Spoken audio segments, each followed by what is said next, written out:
dusky rivers. Ancient dusky rivers.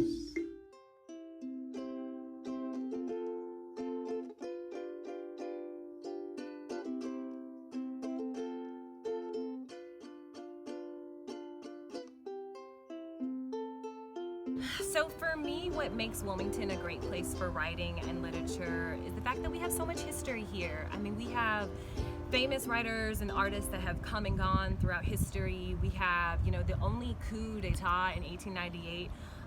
We have the people that marched for freedom here, folks that migrated here from other places to fight for freedom. We have so many just beautiful stories and horrific stories that have happened throughout history, and to me, that's inspiration. So my name is Gwennifer, and I am the managing partner of Old Books on Front Street, Wilmington's iconic family-owned independent bookstore. And we were very, very excited to get to host Brendan and one of the stops on the Great American Poetry Crawl. I would have to say that we have a legacy of writing in this area. The first American playwright is buried on 4th and Market. The first African-American playwright to have a hit show on Broadway was born here. His name was Willis Richardson. There's still a theater company in town named in his honor.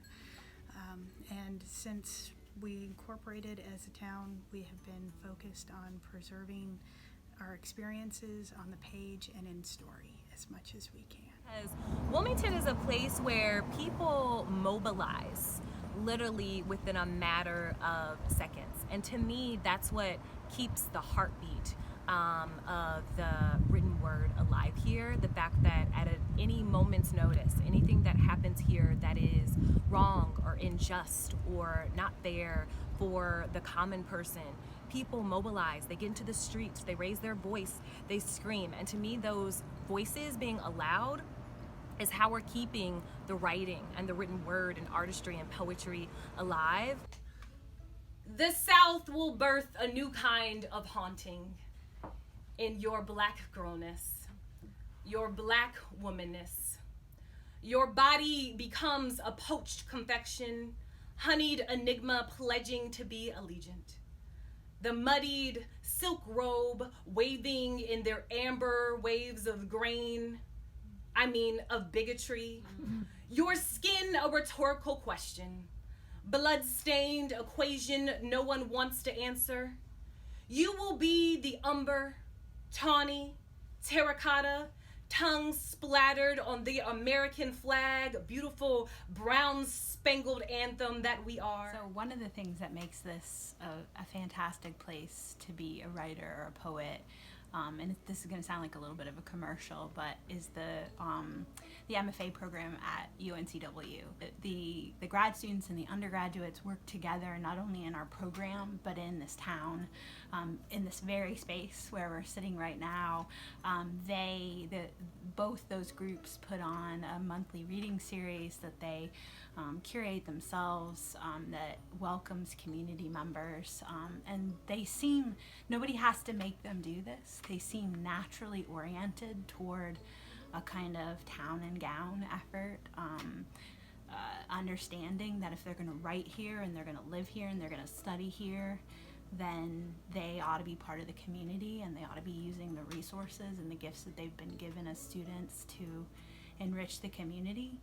My adoration persevered even after she said, sorrowful but resolute, that if faced with the choice to save a dog or me from a burning building, she'd choose the dog, not her dog, which, see above, she didn't have, but any dog at all. It helped to love her. I'm saying it hurt to love her, but I did. I think that we have two warring images. There's one that is the beautiful, one of the things that I think Wilmington is known for, ironically, is the ocean, the water. And for me, that brings up a very horrific scene, a picture that it paints because of the bodies dumped into the river. We know with the history of 1898, black and brown bodies were dumped into our river. And so for me, there's like these warring images of the sea and water and palm trees being a beautiful image, but on the same spectrum, it's also a horrific thing to say that you remember your city by, something that was